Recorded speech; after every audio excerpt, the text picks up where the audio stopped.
Hello, folks. I'm Nick Bernardo, your host of MyGovWatch Live, the B2G Roundtable. If you're east of the Rocky Mountains here in the US, good afternoon.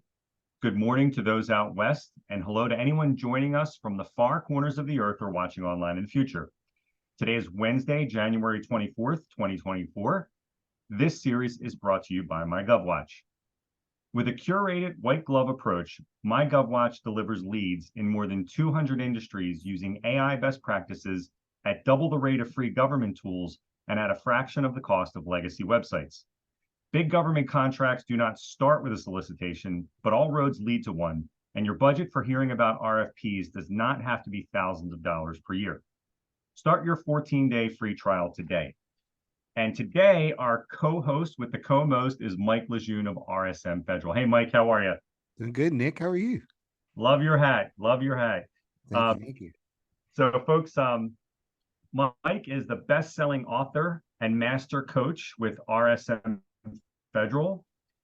Michael hosts the wildly popular podcast Game Changers for Government Contractors, manages the Federal Access coaching and training platform, and specializes in helping government contractors brand themselves as subject matter experts in their niche. RSM Federal has helped their GovCon clients win over 14.6 billion, that's capital B billion, in government contracts, trained more than 24,000 contractors, and has written 4 Amazon #1 bestsellers on the subject of government contracting.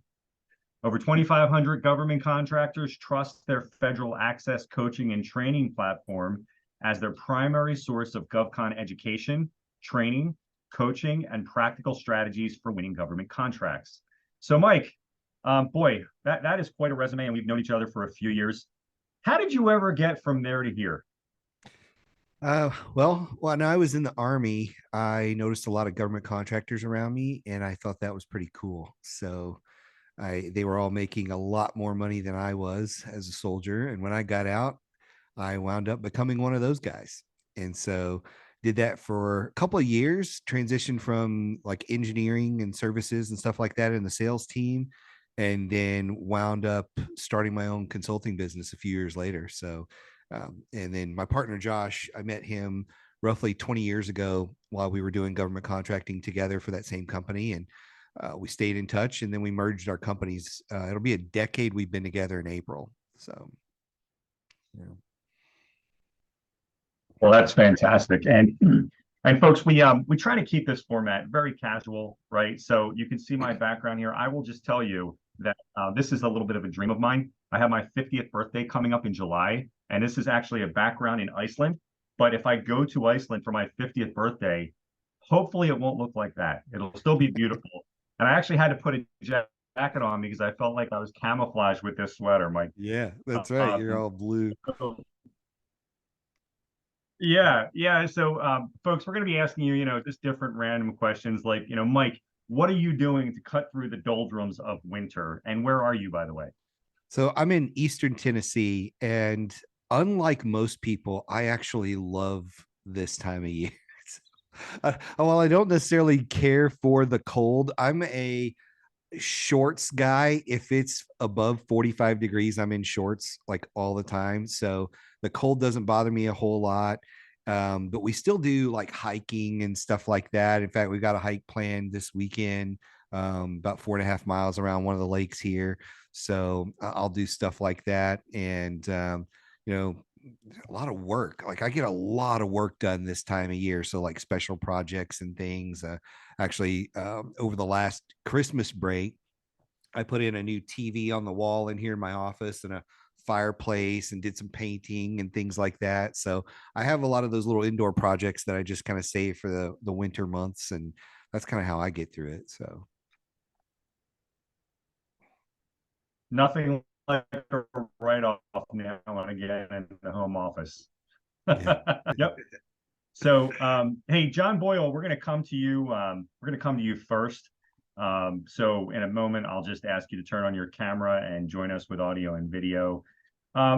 Mike, anything that's been happening over the last month or so? Any news that you'd like to share with the folks who have joined us or who Sure. are listening later? Things that are topical, things that have come up. Sure. So for me personally, we've been booking a lot of trips this year. So I'm keynoting the NHOA conference in Hawaii, which they really had to twist my arm to get me out to that conference, right? So I was like, hey, I'm going to come in early and spend the whole week, not just a couple of days. But so that's a really big one for us going to that conference. Doing some other big sessions at like Vets Conference. The 8A conference is just around the corner in February, as we're talking today. So we're kind of prepping for conferences, but then the big thing for me is like just put the finishing touches on my portion of my latest book called I'm New to Government Contracting. Where do I start? So that's going to be releasing officially in March. In fact, I have a link to the wait list for that, and I can publish that here in the chat for folks if you want to get on the wait list for that. What we do is on the launch day, we actually do a special where it's going to be $9.95 that day. So for 24 hours, it's a special price, and then it goes up to the normal book price. But that's really about 3 years in the making of working on that book, like just the writing portion. The rest of it's like 20 years of just combining things that I've been doing. And I try to make it a very comprehensive. If this is your first year in government contracting, this is all the essential things that you need to know. So this is a pet project that I started and stopped, and I'm so glad I'm finally done with the main portion of it, and we can get it out there to the public. This page here is kind of a draft cover. It's probably not the final cover, but I needed something out there for the page so we could start collecting emails and stuff. But I'm really proud of this, and thank you. You were one of the preview readers. You read through it, gave me a quote that's going to go in the book. I really appreciate that. I know you enjoyed the book, and I really appreciate that. So that's probably my biggest accomplishment, biggest piece of news over the last month or so. Well, fantastic. And whoever is advising you on the cover, and I know this is just a draft, I'm glad they didn't put a blue sweater on you with a blue background. That's right. That's right. And I guess and we're going to go back to the book, and we're going to talk about some of the other publications or things that you have in the works from a writing standpoint, and we're going to look at some of the other books that you've authored and co-authored. But I want to jump right in, and let's just see. Let me just bring my panel up here. And let's see if we can get John on. John, I warned you, here we come. John, I'm promoting you to a panelist. So if you're seeing us,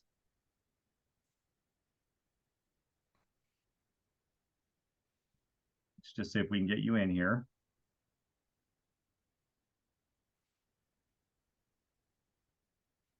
Okay, John, we see it's working. I think we have your audio.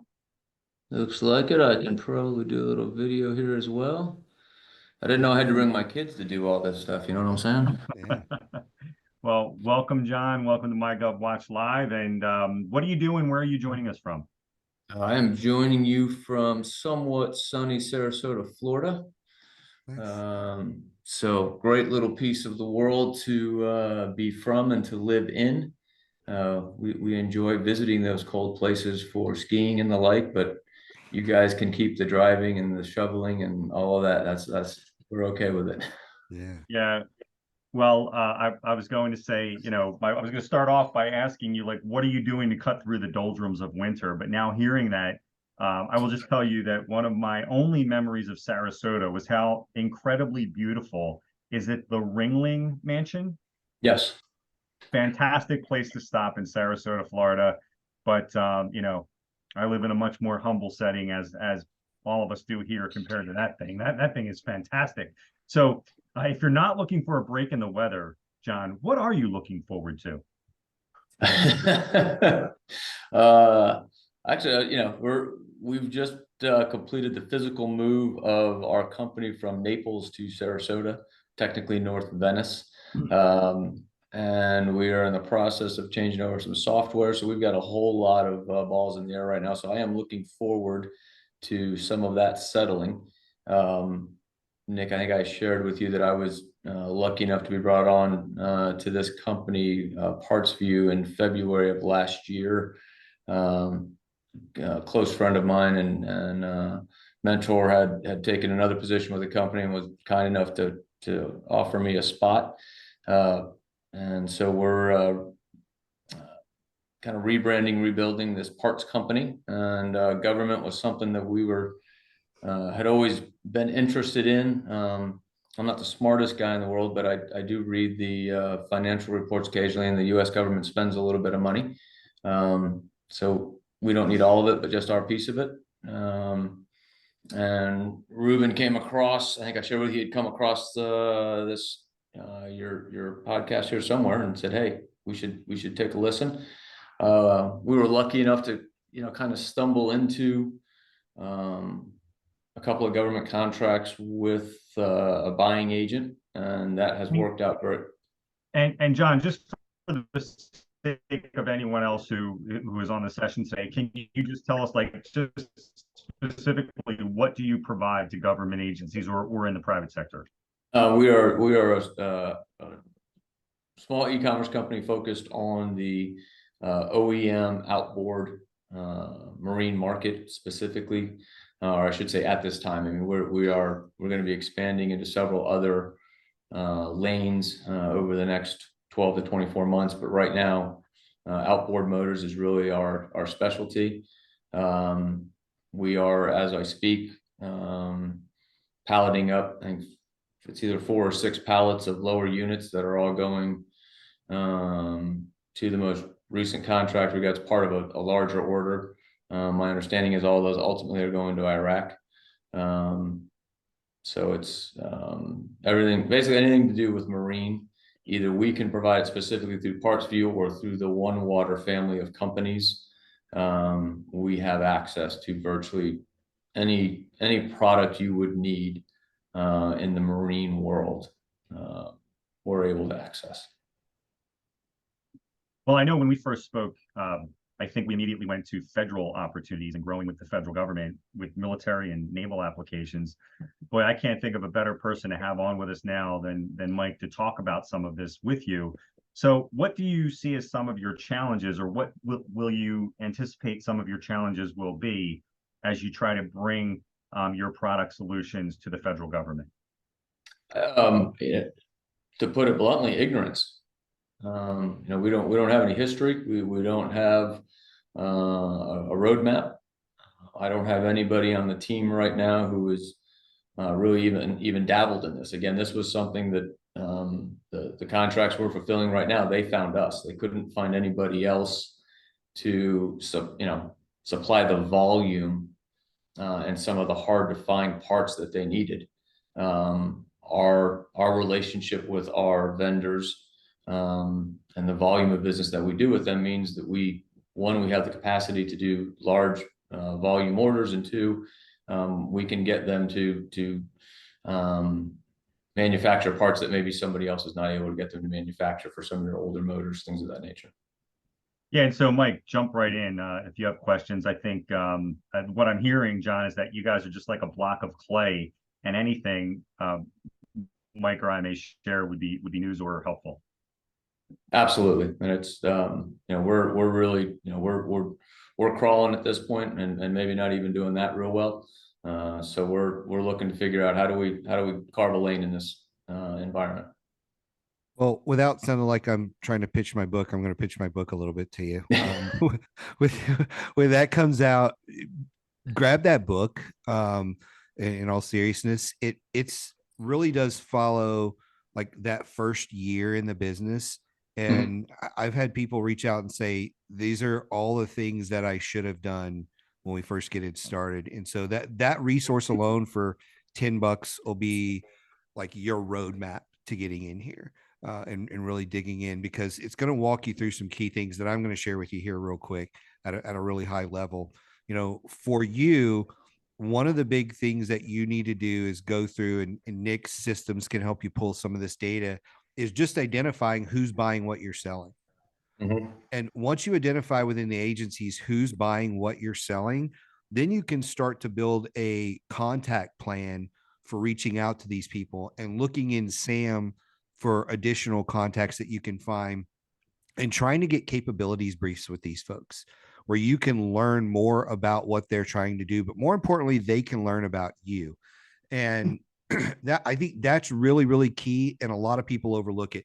What most people do in this market is what I call the brute force approach, where they just get on SAM or DIBS. In your case, DIBS is probably something you want to get into as well. So DIBBS, that's the DLA's Internet Bid Board System, very big in products. I don't know how much of your stuff's in there, but I'm going to guess there's some. And you get into those systems, and a lot of people just pound away at RFQs and RFPs. And you can win some stuff like that. The problem is the volume you've got to submit is so high, and they're sometimes very time intensive that you're just going to find yourself spinning your wheels a lot. Whereas you can cut down the amount of things you have to respond to by focusing on the relationship side. Now, it's slower in the beginning because you're like, hey, I'm not doing 10 RFPs a month. I feel like I'm not doing anything. Well, guess what? You're not winning the 10 RFPs a month. You're just, it feels good, but you can feel good on a treadmill and never get anywhere, right? It's like you're doing activity, but it's not necessarily the right activities. And so that's why I say focus on the relationship side, getting to meet these people, having those briefings and learning them. That's one side of the business. Now, you alluded to something that makes me think there's another strategy here for you as well. Is the company you work for, is it a pretty significant size company?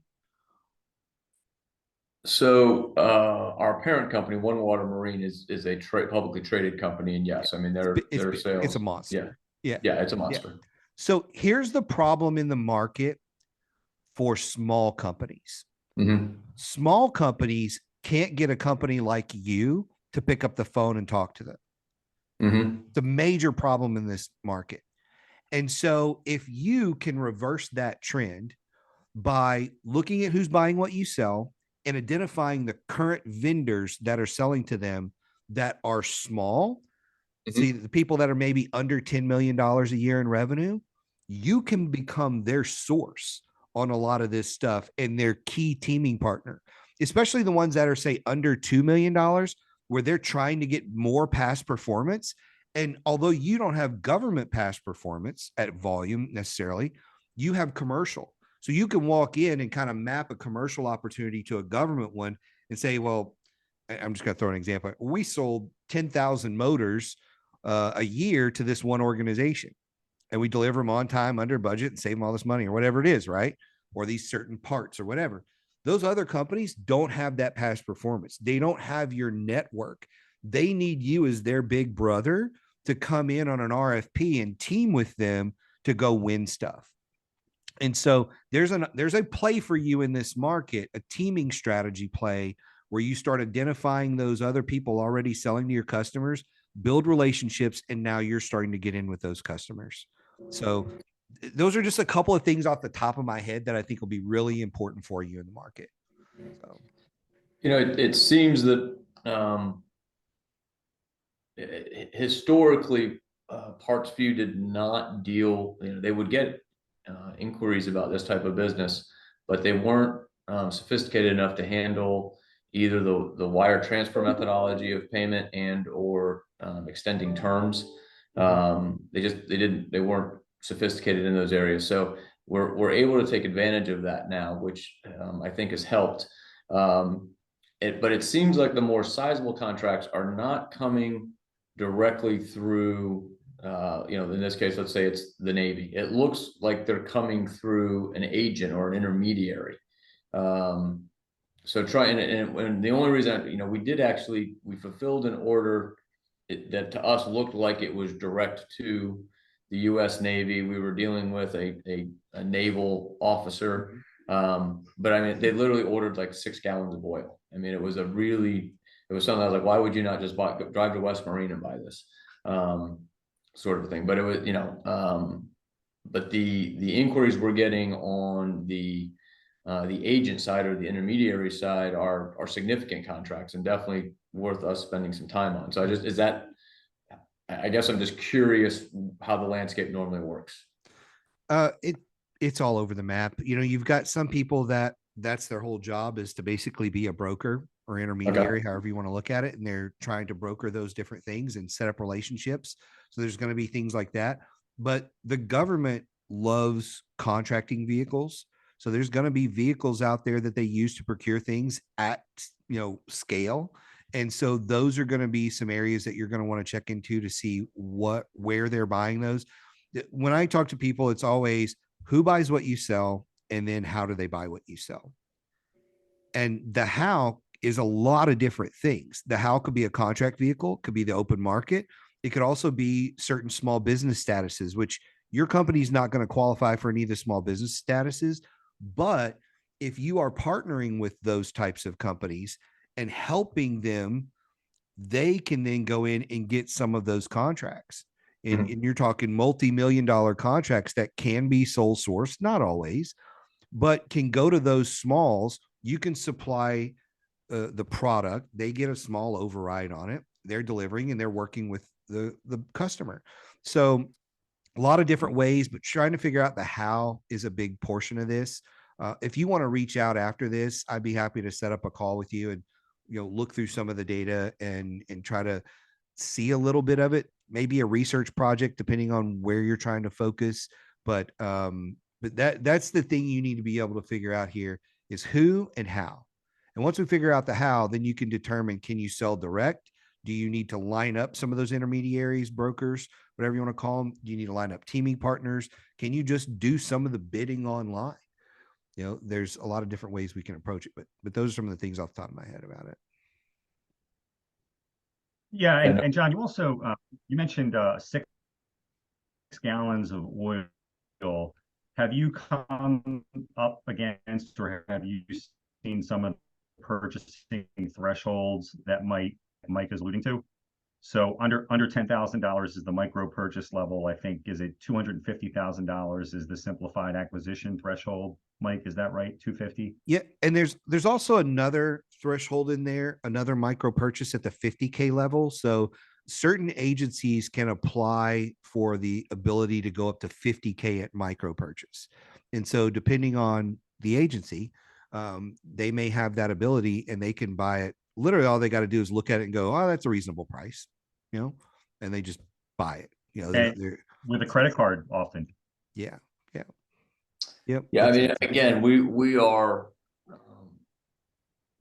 we don't know what we don't know. So I'd be lying to you to tell you that, that we've got any history or any real data to suggest where those orders are coming from, or even how they found us. The agency that we're filling for, a broker that we're filling for now, everything is basically email and phone calls. I've actually offered on several occasions to fly out and meet with them and kind of get to know the team better, and they will answer every question and have responses to everything that we put into an email except for that portion. Yeah. Yep. Yeah, and Mike, I wonder if you agree with this, because I think I heard in the beginning John said something about there was trouble with the end buyer finding the product or even sourcing it.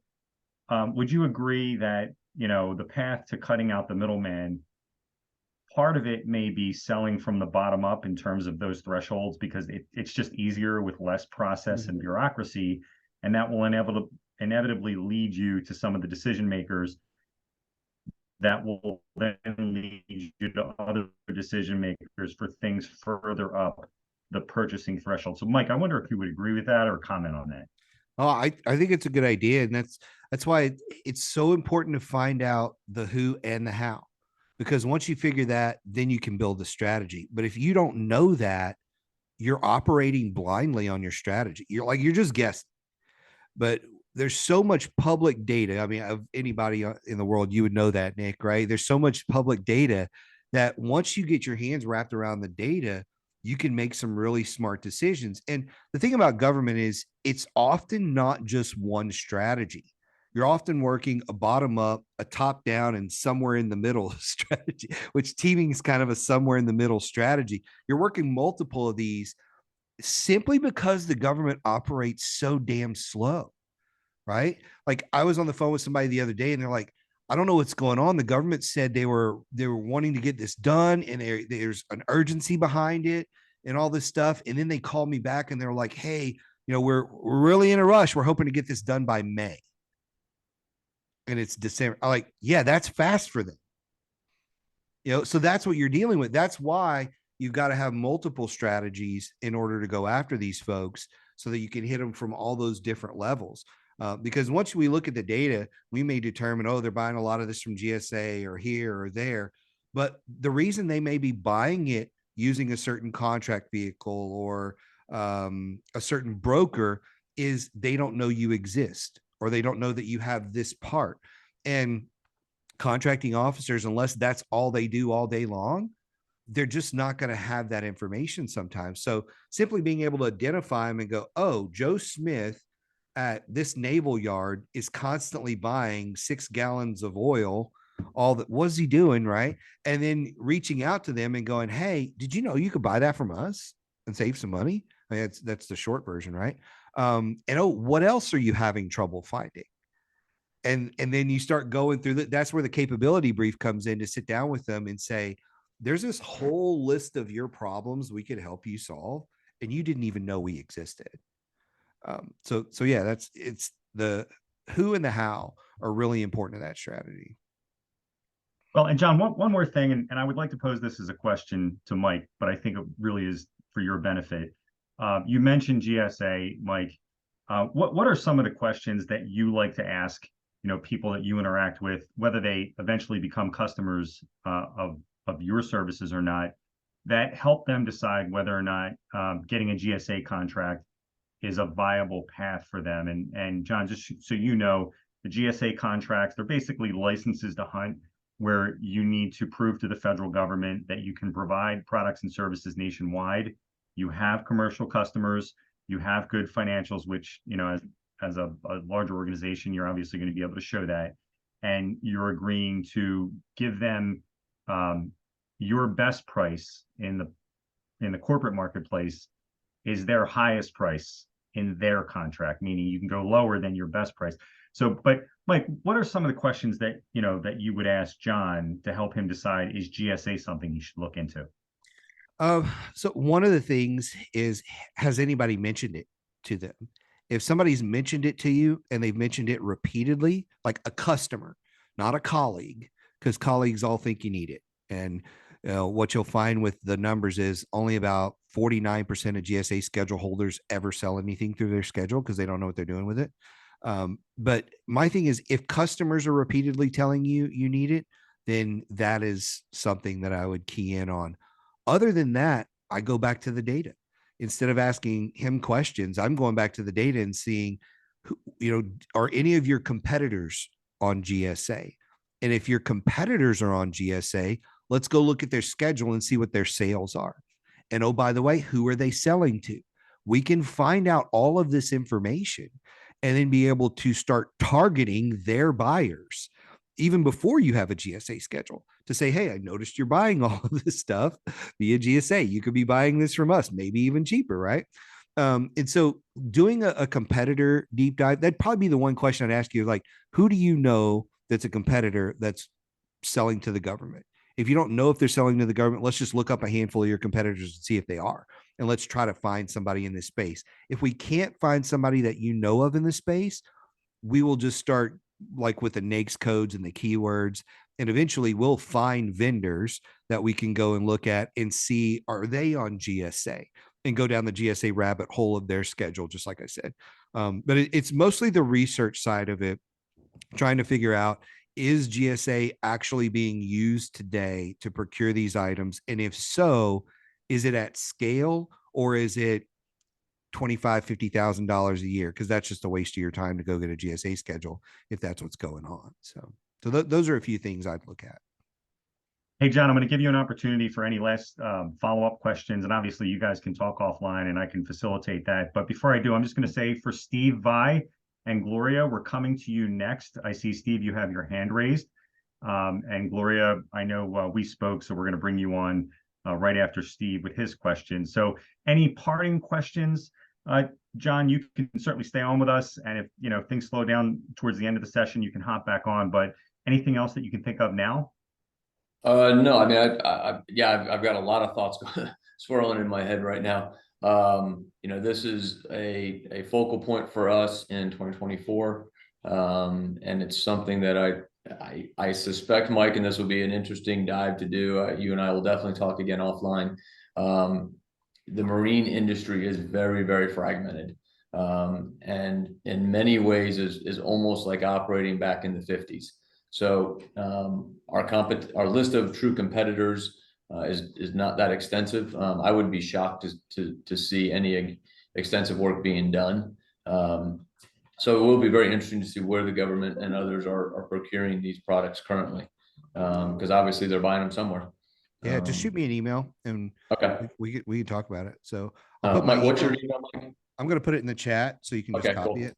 Yep. Yeah, Perfect. and also I'm going to share in the browser, and I was going to pull this up anyway, but I have I know Mike is a LinkedIn guy. I'm a LinkedIn guy, so Mike's on LinkedIn, and here's how, if you can just get it from the URL. Oh, yeah, there we go. Okay. Yeah, there you Michael go. J. Lejeune. And I saw a couple of people before we go to the next person. I'd like to address this question if we could, Nick. There was a couple of questions around RFPs Oh, I and see them. being a waste of time there. I think those are a couple of good questions to answer here. So I think to clarify that, the brute force method of following up on RFPs is what's the waste of time. Like if you do not know anything about the opportunity, you don't know the customer, you don't have a teaming strategy, you've never read the RFP, and you're searching Sam, and that's how you find out about it, there's a really good chance it's a waste of your time. And it's not because filling it out's a waste of time.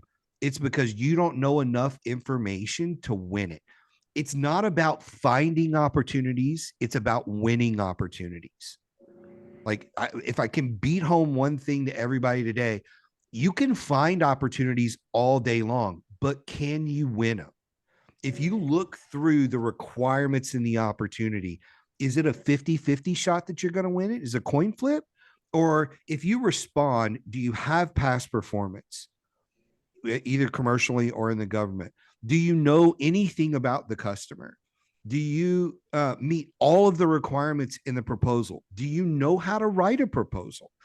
If the answer is no to a lot of those questions, it's 100% a waste of your time because you're just going to fail. Now, I should say it's 99% a waste of time. You can get lucky and win some of those. You can learn a lot from the process. You absolutely can learn a lot. You can even try to request a debrief and learn something more from the contracting officer. But the problem is most people don't have the time to respond to 100 RFPs in a year. You don't.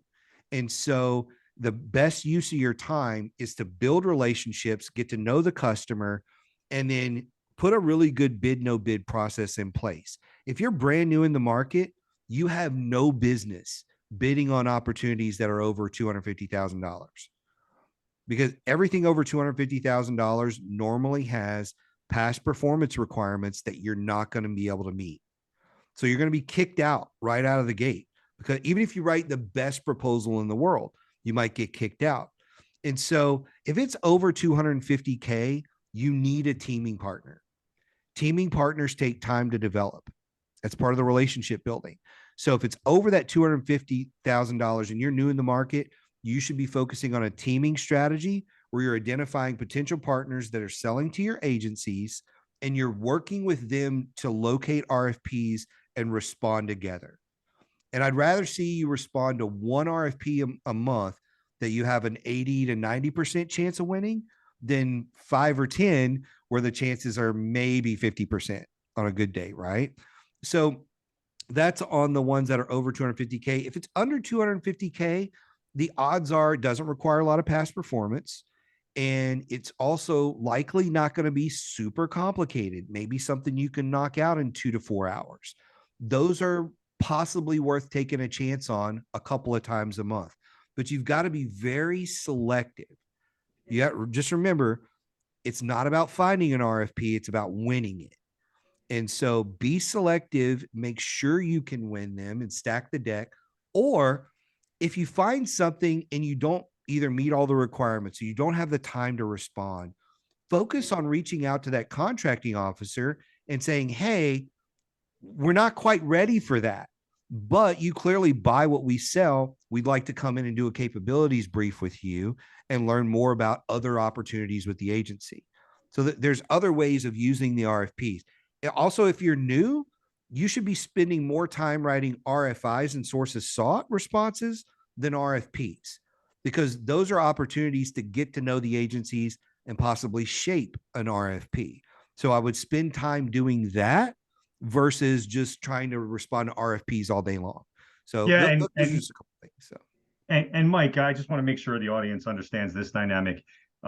So is it fair to couch your comments as being mainly about federal contracting opportunities? um, it really depends. I've seen some SLED opportunities that are a little bit different. So SLED, the state, local, and education market. But in general, if you know nothing about what you're looking at, man, it's so hard to respond to that. And I don't care what the opportunity is. If you don't know that much about the education market, because you've been in healthcare, but you all of a sudden see an education opportunity, they're like, oh, it's in our wheelhouse. It's going to be difficult for you to win that. Yeah, and so obviously there's a lot of federal opportunities on MyGovWatch.com, and I would say slightly more than half of them are state and local, and there's a ton of purchasing that happens under $250,000. And so this is something that's like, I want to be careful I don't get over my skis on this, but we recently sent out thousands of emails to government buyers. And Mike, this is something we're going to be talking about, and this will come up in the other book that we're going to be talking about soon. But we sent out thousands of emails to government buyers and just asked them like point blank questions, such as, how often do you end up hiring someone where there's a purchase where no one on the selection committee ever heard of the company before? And what we saw in that survey, and this was just this month, was that about 30% of the time they're saying, well, it happens all the time. So that doesn't mean here's what I'm not doing, folks, and this is for the benefit of everyone listening. I am not disagreeing with Mike. Mike is presenting the gold standard for how you should go about things generally. But what we're seeing in this survey, and Mike will talk more about this, is that, in for certain size purchases, and I think especially at the state and local level, there are many times when they won't get a bid for something. It could be up to $100,000 and maybe no one bid on it. Now, certainly the larger the opportunity, the more I agree with Mike in general, and certainly anything over $250,000 federally. So for the person who asked that question, if you would like to ask a follow-up question, you can do that. And we'll take it from there. Yeah. I think the 250K mark is a very simple mark to look at it and say, if it's over that, man, that's just out of my weight class. If I'm brand new and I don't have any contracts, it's most likely the case. And just like you said, when it's under 250K or even smaller, it's more likely that I would take a gamble on one of those because the requirements are less. And that's the bottom line. The requirements are usually smaller on a contract like that, even if it's just pulling out the past performance requirement, which may hinder you in the other situations. But again, it goes back to if there are any pre-solicitation, like RFIs, sources sought, things like that, I'm looking at those first usually.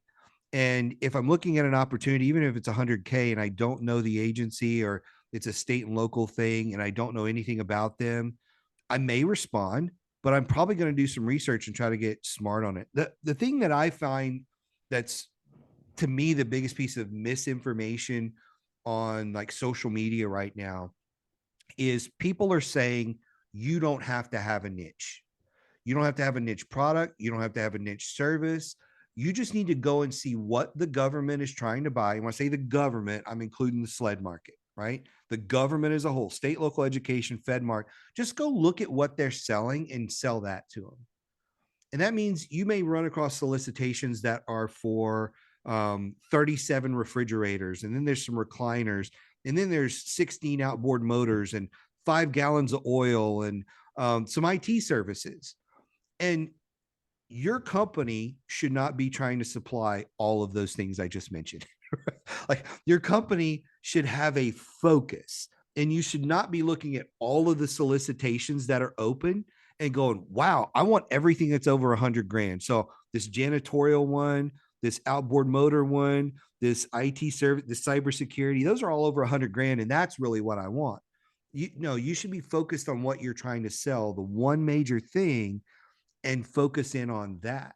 And that's where I see a lot of the questions I get are about, well, I'm just responding to RFPs and I'm not winning. And I'm like, what'd you respond to? Well, there was one for toilet paper. There was one for motor oil. There's one for cybersecurity. And like, but what do you do? Oh, well, we don't even do that. We're in construction. I'm like, why are you responding to that? Because I was told we could win if we just bid the right price. Yeah, and I think I would totally agree with that, Mike. And I think part of it sort of explains like what we're trying to do with MyGovWatch.com. And we're not trying to make this entirely promotional, but there are a lot of our competitors who want $10,000 or $15,000 a year just to hear about RFP leads. Our attitude is, because there's very little daylight between what we think about RFPs and what you think, but because that's true, how can we deliver information to people that they may act upon at a reasonable price point, under $1,000 per year? Because, once you start talking about $10,000 or $15,000 a year just to hear about the leads, it makes no sense, right? Mm-hmm. So I guess, John, if you want to stay with us, I'm gonna send you back in as an attendee. But if you raise your hand, I'm going to bring you right back on. Ed Cabell has a question that we are going to answer momentarily when we bring Gloria on. There's also an anonymous question: how to find such information. I'm not sure. For the anonymous person who's asking that question, could you please ask a different question and we'll try to answer it? So, Ed, we're going to answer your question. Steve, I'm going to bring you on, assuming that was an intentional hand raising, and let's see what your question is. And then Michelle, we're going to get to you momentarily. And then Gloria, we're going to bring you on as soon as we're finished with Steve.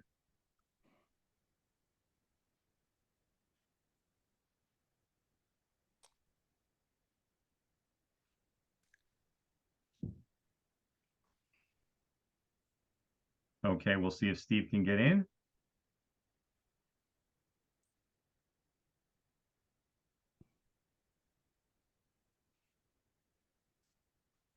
I see quite a few names in here that I know as well. So yeah. And if you happen to know of someone who would like to participate, we can do that as well.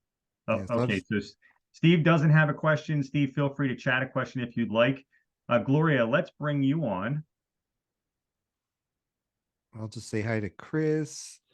You can see her in there. Scott, Tom, a handful of people that I recognize. So, well, no one should be surprised that some of the people here, or vice versa. Gloria, welcome to MyGovWatch Live. What do you do, and where are you joining us from? Hello, everyone. I'm in Baltimore, Maryland.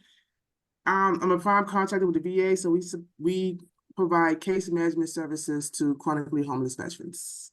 Well, thank you for doing that for our veterans. And knowing that you're in the Beltway, or at least in Maryland, what are you doing to cut through the winter doldrums, and what are you looking forward to? You know what? You just go about your day, because unless the school stops or something, you just go about your day. So I just go about my day. So what I'm looking forward to is not having to walk through snow to get to my car. Not having to brush the car off. That's pretty nice. That's what I'm looking forward to. Well, you're 100 miles south of where I'm at, so I imagine you have problems with the schools if there's a snow squall and nothing lands on the ground. Yeah. Well, the thing with Maryland is the western part gets most of the snow because it's closer to the ocean. And so if they close down, it kind of affects everything else. So it depends on if it's shut down for 2 hours, shut down for the entire day, or if it's in DC, it may be like a liberal leave where it's your own discretion if you want to come in or not, but the government's not saying yes, you must come into work, that type of thing. It just kind of depends. Like California is like it's always sunny. Maryland, the weather changes every 2 hours, so it's just you get used to it.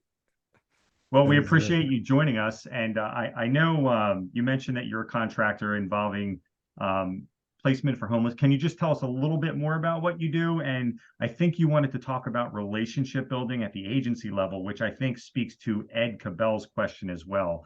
So tell us a little bit more about what you're doing in the contract that you have and what challenges do you see? And maybe Mike and I can give you a hand with that. So what we do in a nutshell is if a veteran says, I need housing, there's a program called HUD-VASH, which is a collaboration between the Department of Housing and Urban Development and the VA. So for them to get housing, there's no qualification. If they have issues like drug or mental health or whatever, it doesn't matter. We find them housing, and then we address whatever the issues are that maybe stop them from getting housed. So we get them housed first, and then provide wraparound services to keep them housed. So it's the basic thing is Section 8 for veterans. But the difference between Section 8 and HUD-VASH is we provide case management services to keep them housed. So the landlord doesn't ever have to deal with the veteran that there's issues. They deal with the peer support person, they deal with the housing navigator person, they deal with the social worker.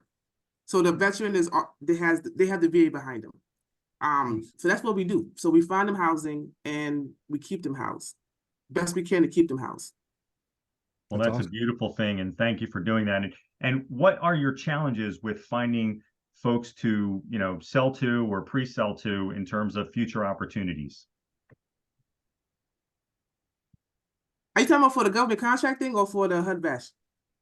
So I know when you signed up for the session, you had some questions, or you wanted to talk about relationship building at the agency level. Is that right? Yeah. So my problem is I'm good with the VA. I'm in there. At this point, I don't really have to look for opportunities for the VA. They send it to me. They were like, Gloria, something is coming in the next 45 days. You take a look. When it drops, they send it to me. So I don't really have to, because they know who I am. They know the work we do. So because I went in and deep in the VA, I'm good, but that's just the VA. That's just one agency. So I need to have another one so I can diversify. So I'm trying to figure out, the agency that I targeted is Administration of Children and Family Services, which is under, I think it's Health and Human Services. I did the research. I know what they do. I know what I can do. But the problem is that's such a small agency. I don't know how to reach the people I need to talk to in that agency for them to know that we are here, and we can provide services. Mm-hmm. Boy, imagine having this federal contract already, Mike, and going to other agencies with that. I'll let you take over. Yeah, I mean, I think being able to market what you're currently doing is a big deal, but I assume your business is a small business? It is a small business still. Okay. And I'm trying to grow out of that. Okay. And then do you have some of your set-asides already squared away? Like I don't have any certifications. Okay. From state to federal. Nothing. Okay. Are you the owner of the company? I am. Okay. So do you have you looked at what you're eligible for with certifications? Mm-hmm. You just haven't gotten them? So the agency I'm with, the VA, the set aside that they favor, I'm not a veteran. Yep. So it doesn't matter if I get 8A, doesn't matter if I get woman on, because that's not what they favor. Right. So there's no point of getting it. Well, the point of getting it's the other agencies. So you're right about the VA. If you're not SDVOS, even if you're VOSB, they don't care. They only care about SDVOSB at the VA. But the other agencies do care about those statuses. And out of those, the WSB would be the first one I would get because you're not going to lose it. The 8A is one where I usually say, hey, make sure you've got your feet wet with a bunch of your agencies before you get that. So about 12 to 18 months in the business, you just want to have some well-established relationships, because once you flip the switch on 8A, you can't turn it off. That's the big issue with 8A, in my opinion.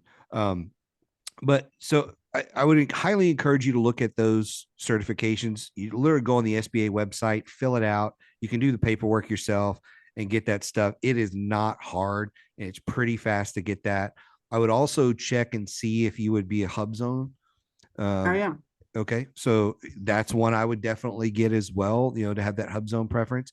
When looking at your agencies that sell this, if you have pulled the data before, I would bet USDA is going to be in there. There's probably a few others that are in there. USDA managed like the SNAP program and other programs like that are going to be out there. I would look at that. And once you figure out who's buying what you sell agency level, there's a really simple switch that I flip inside the reports that I pull that shows me the contractor names.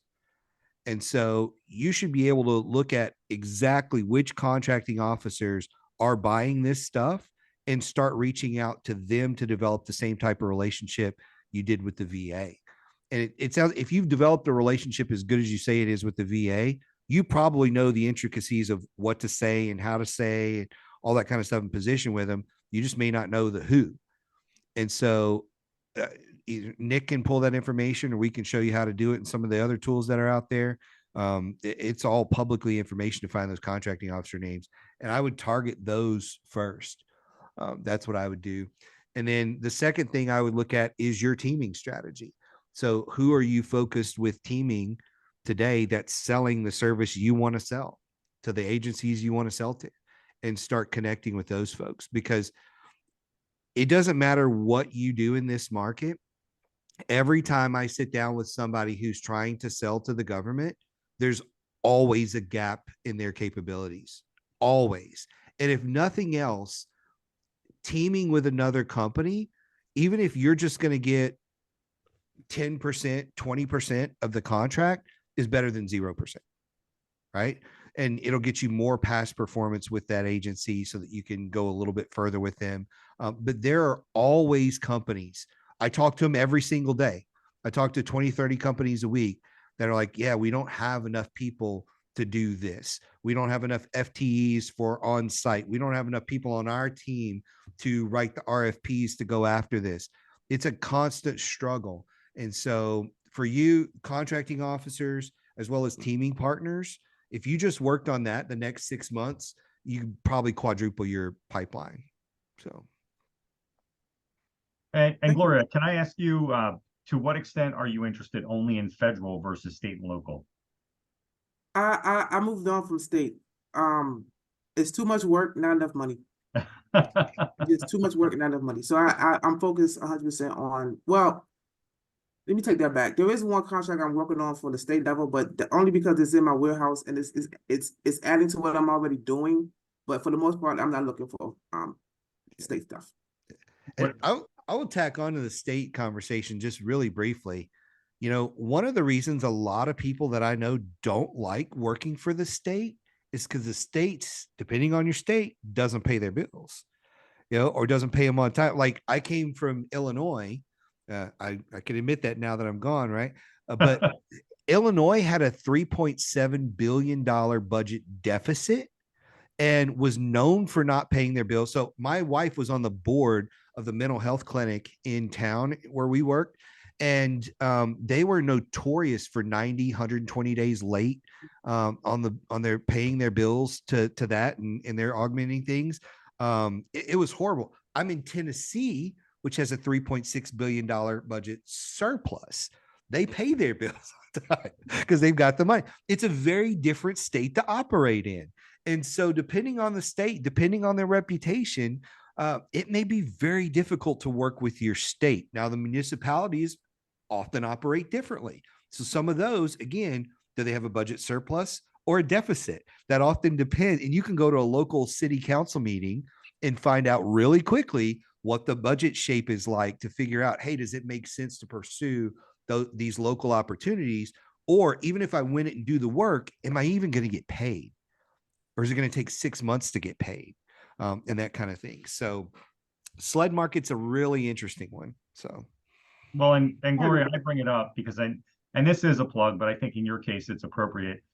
So we have what we call a basic edition, which is a free account on MyGovWatch. And because you're operating in a local market, you can have access to just the state of Maryland, and you'll see state, county, and municipal opportunities at no cost. And you just get an email once a week with leads. So you might check that out, just given everything that you've said. Okay. Thank you, Mike. And also let me let you know, I do listen to your Game Changer. Awesome. And I also watch your little clips on LinkedIn, not every day because you know someone's busy. But I never like do anything, but I'm watching. So just so you know, there's people out here watching you, just that's not like appreciate you interacting. I appreciate you. Yeah, that means the world to me that you listen to the podcast. So, I mean, and we're here for you if you ever need anything. So don't hesitate to reach out with a question. So, All right. Thank you, guys. And Gloria, you can feel free to stay on with us, or maybe we'll put you back into the group as an attendee and you can come back Sure. if you'd like. But Mike, I also wanted to thank you for having me on the Game Changers podcast a couple of months ago, because certainly I did have a few people in the last few months mention to me that they heard about us from that. So that's greatly appreciated. awesome. And I want to just kind of shift gears. And Gloria, do you have follow-up questions for now? No, I'm reading the no, you can chop me down because I'm actually reading the comments from Carlene and everyone else. All right, we're going to take a look at some of those comments. We're going to put you back into the group. Gloria, if you raise your hand, we'll bring you right back on. All right, thank you. And Thanks, so what I Gloria. want to do, Mike, is I want to share screens again and just go back to, let's just take a look here. And maybe what we'll do is we'll just sort of like bring up one of the books. Is it one of the four, one that we should just have on the screen while I ask you about the other book that you're currently working on? I would say if there were two, this one right here that you have, while it's a little bit pricier of our books, it's a manual. In fact, I'll show people what this thing looks like. It's this freaking thick. It's an inch thick. It really is a manual, right? It's bigger than my head. It's a real thing. That book right there has so many of the tactics and strategies and templates and stuff like that. And there's a wealth of information in that one. If that's out of somebody's price point, then Insider's Guide is probably the next one I would get. So that one, just there's so many practical strategies in that. But my favorite one's the one that's coming. So that's yeah, and so the one that's coming is I'm new to government contracting. Where should I start? And we talked a little bit about that. But are you willing to talk a little bit about the other project? Yeah, let's talk about that too. Yeah, So so maybe just tell people like what's the concept of the other thing you have in the works? yeah, so in you're part of the other project. So this year we're putting out 2 books this year. This is the first one, and in the fall I have another book. Nick wrote a chapter for it, and this is the coach's playbook for government contractors. So I went out to about 25 different people like Nick, some of our coaches on our team, other experts in the industry, and I just said, write a chapter for me on like your best strategy for winning contracts. It's a very sales driven book that we have coming out this fall. And I'm really excited about that. People have started turning in their chapters, and I'm starting to review those now. But again, that one will come out in the fall. It's the coach's playbook for government contractors. It's just a bunch of different experts from the industry that have all collaborated on this book. It's similar to Game Changers. So we did the Game Changers book a few years ago, and that was, I had everybody on the podcast, and I went back and said, hey, write me a chapter about your podcast episode. We put that into Game Changers, and that book has been really phenomenal in the market as well. So it's a similar book. If you like Game Changers, you're going to love this new book. But yeah, expect that one out in the fall. So, man, it's a lot. It's a lot. And I know just working on, one chapter, I can see the time commitment. So kudos to you and Josh for continuing to put out fresh and relevant content every year. Yeah. My goal is a book every year at this point. So to put out a new book every single year on a different topic. I'm already, I'm right in the middle of writing 2 books. So I've got the coach's playbook that I'm working on. I'm also writing a leadership for government contractors book while I'm working on that one. Josh is writing a solo book right now as well. So we're going to keep publishing these and putting them out there, because I know it's one of those things that it's not a big investment, but there's a wealth of knowledge for people. And for a lot of people just getting in the market, that's what they need. They need just easy access to some really good information that they can trust. So thank you for collaborating. Shortening the cycle of knowing things and learning things, I think, is what so many people need before they even get to like what they really need to do, which is traditional sales and marketing, which I'm happy to read all about in the book that we looked at earlier, because I think there's a wealth of knowledge in there. A couple of housekeeping issues. So Gloria, if you're still listening, you should look for something in your LinkedIn from Colleen Lampron. And Colleen may have some information and contacts for you that may be very beneficial to you. So just look for something from Colleen on LinkedIn. And so I will clear that out. And then I see a question or a statement here from Paul. Paul writes, to Gloria's point, is there a clean map somewhere of all the U.S. federal agencies and how their contracting works? To an outsider, it's almost obscenely complicated. So, Mike, can you talk a little bit more about like the difference between what the agency is and the different contract vehicles and ways in which they are buying? Yeah, gosh, we could probably do a whole episode on this topic. So when I saw that question, I'm like, how am I going to answer this one? Because it is very confusing. And the way that we in this market, and I include Nick in this, the way we simplify that is not by looking at a map or org chart of all of the agencies and what they do. We look at what you do, because a lot of what's going on in the agencies is irrelevant to you. Like, you don't need to clutter your mind or your strategy with everything. You need to zero in on who's buying what you sell. And so the way we do this is we do searches on keyword, NAICS code, sometimes PSC code, and we kind of cross-reference those searches. And I'll tell you, Nick, I'm sure you're chomping at the bit to talk about the NAICS code one. Humans do a lot of this work, so we don't depend on the research as the end all be all. We look at it as a starting point. And so that's why I cross reference from a couple of different angles. And you'll find if you're cross referencing, again, those main three, right? The keyword, NAICS code, and PSC code. If you're cross referencing that alone will give you a fairly accurate picture of who's buying what you sell. And then from there, I always tell the client, so I know that there's 10 agencies that buy what you sell, but where do you have experience? Let me give you a good example of that. Let's say that you come from a law enforcement background.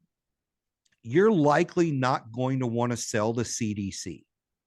You don't speak the language. There's a learning curve for you to speak the medical language of selling to them. But you're going to want to sell to FBI and Border Patrol, maybe even Secret Service or US Marshals, because you come from a law enforcement background. You speak apples to apples, right? You know the lingo. And so once we've cross-referenced all the data and find out all the big who, then we start to zero down and say, okay, well, out of that, based on your experience, here are the 3 agencies that you need to target.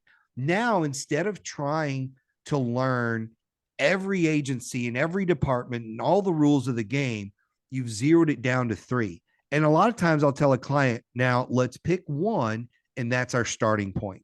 So now we've eliminated those 2 for now, and we're going to zero in on the 1 and go deep on, okay, let's go pull their org chart.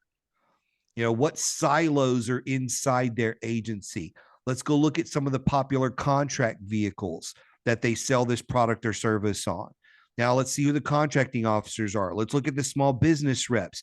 Let's see what conferences and events are with this agency. Let's see who some of the other vendors that are selling to this agency. And just that quick, I mean, within 30 minutes, a lot of times, maybe an hour, depending on how complicated your thing is, you all of a sudden have a better picture of who's buying what you sell and an understanding of how they're buying it. So I probably made it sound really easy the way I just described it. And it's easy for me because I've been doing it for 20 years. But that's how we sort through the data to answer the questions that you have. Because I'll walk away from that data with, hey, here are the top 25 contracting officers at my agency buying this product. I'll know who they are. Here's the 3 small business reps I need to talk to. Okay, for the next month, this is who I'm trying to reach. So that's where we start. Nick, I don't know if you have anything to add to that on how you. No, I think that's great, and I would just sort of echo something that came up earlier, is the idea that there's different contracting vehicles, right? So identifying who are the people, and Mike's just gone over how he would go about that, and just really understanding what are the different purchasing vehicles that they're using to make those purchases. Is it below the simplified threshold? Is it below the micro purchase? Are they always using an RFP? Are they using GSA? So I sort of look at it like a matrix in that way. It's not really two-dimensional, it's almost three-dimensional. And so folks, we are just over an hour, basically just about an hour here. So I would encourage anyone who has questions. Paul, I know you typed a question. Colleen, I know you're engaged with us. Trina, I know that you put some really interesting stuff in your sign-up form. I would just encourage anyone to raise your hand at this point, because what we're going to do is we're going to encourage you to join us and ask some additional questions. When I think about when we get somebody like Mike or his partner on these sessions with us, boy, the value of just hearing them give you advice for free cannot be overstated. So I guess what we'll do is we'll give people a few minutes to decide if they'd like to raise their hands and come on. But Mike, what are some other things that you're working on other than publishing? You mentioned some events. Talk to us a little bit about, you mentioned some events earlier, maybe a little bit more detail on what the dates are of those events and where might people see you if they are looking for events to go to. Sure. In February, I'll be at the 8A conference. That is February 5th through 7th in Atlanta. So there's that one. That's always a really good conference to attend. In March, I'm waiting to see back, but I might be at the Res conference in Las Vegas. I submitted some abstracts. I'm not sure if I'm speaking there yet. I think those are coming out this week.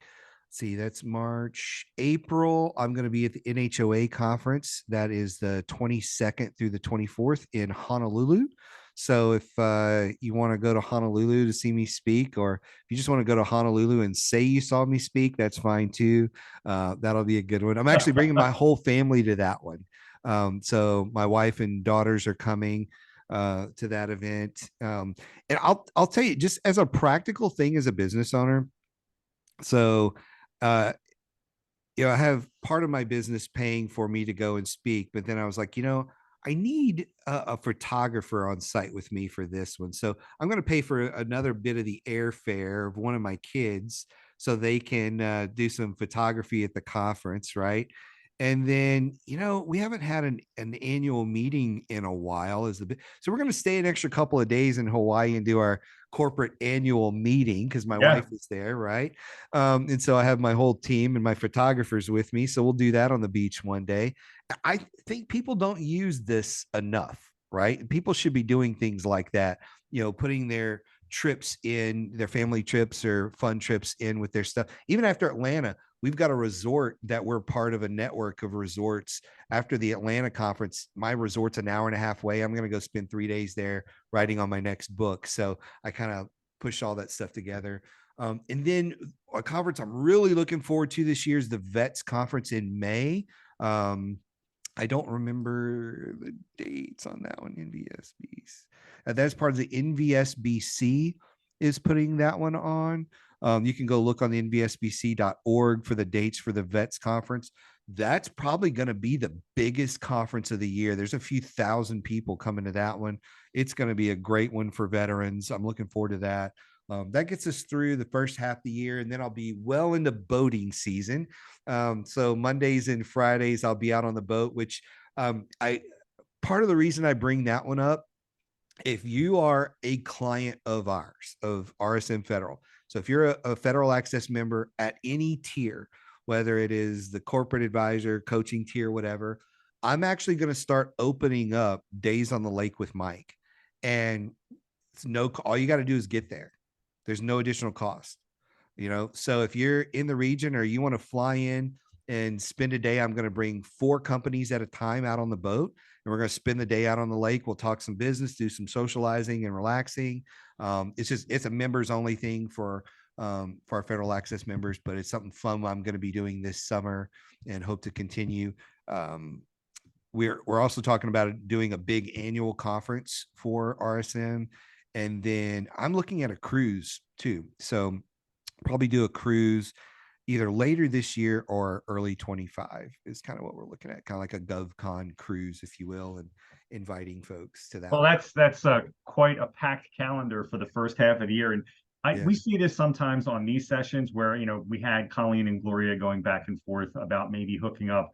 Do you ever see your clients end up doing business with one another?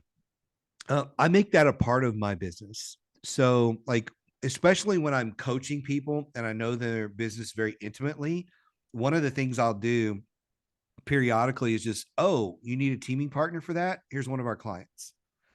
You should talk to them, even if they're not a coaching client. Chris is one of those people. She's on here today, Chris Moffitt, where we've connected her with several people. Because to me, it really is about who knows you, right? And so being able to connect everybody with everybody else is a big deal. And it's not just those people, but because of what I do and like who's in my books and things like that, I know like the conference planners and those different people at different conferences. I know people at other different agencies. So anytime there's an opportunity for me to connect you with anybody that I think you can help and they can help you, I'm 100% going to do it. So that's how we make this world go round, man. Is we help each other. So Yeah, and what kind of boat are you taking out onto the lake? How big is it? I'll probably be on a 24 or 26 foot pond. What's a tritoon, which are a little bit more stable than the pontoons. And so just big, flat, comfy, fun boat. So it doesn't go super fast. Although I do have access to a ski boat as well. So I'm in a boat club. And so we have about 150 different lakes around the country. There's 3 right here in my region. And there's about 8 to 10 boats at every lake. And I just pick one of the boats and kind of go on it. So it's there when we get there at the marina. It's ready to rock and roll. We just hop on and just head out. So Well, it sounds like a great opportunity for your customers now and in the future. And folks, I'm not seeing that there's any other questions. So I guess what I would like to do, if there are no other, let's just see if we have a few in the Q&A here. So Colleen is asking for more information on what is NHOA. Yep. NHOA is the Native Hawaiian owned association. So it's for Native Hawaiians, but it's not just Native Hawaiians that go to that conference. There's a lot of other people that are trying to work with the Native Hawaiians. And so that's a good one. So I saw the Witch Lake there. I go to Watauga Lake is probably my favorite one here in East Tennessee. You'll also see me on South Holston, Boone Lake. There's a lake in Knoxville. We've got marinas all down the coast, so Florida, everywhere you can imagine that we go to as well. So those are some of the ones. So. Well, folks, I think we're just about an hour and 15 minutes, and sometimes this will go an hour and a half or longer. But if we've answered all of your questions, we'll do sort of like a going once, going twice thing before we sign off. And I'll just remind everyone, it's in the chat. If you'd like to be on the list to hear about this special offer to obtain this book when it's published, you want to be on the mailing list, and this is how you get there. And Mike, what we'll also do is we will put this link in the YouTube description as text. So yeah, so anybody who sees it at that point can do it as well. And I know Mike's a LinkedIn guy. Just a reminder, you can get to Mike on LinkedIn. And just as a reminder also, the series is brought to you by MyGovWatch.com. Here's the home page. I know we've talked a little bit about it. So just one last chance, folks. Any other questions? I see none. Mike, any parting thoughts? Just thank you. I really appreciate you having me on and talking through this stuff. You're a great partner. You're so helpful in the market. And a lot, you know a lot about this market. And so I encourage people, if nothing else, get in there and check out that free trial that Nick has set up. You'll learn a lot about the system. It's a great system at a great price. And I really appreciate what you're doing with that too, because I think a lot of the systems are overpriced and they don't have the value that what you do have. So I really appreciate that. Well, Mike, I thank you very much for the kind words, and we love being in partnership with you folks. So folks, that'll do it for today's edition of MyGovWatch Live. Don't forget to connect with Mike on LinkedIn and join the mailing list to hear about the book when it's released. And remember, if you're not already a subscriber, start your free 14-day trial of MyGovWatch today also. If you want to win more government contracts for less, you'll be glad you did. Thanks, Mike, and enjoy the rest of your day. Thanks, everybody. Have a good one. Yeah, bye-bye.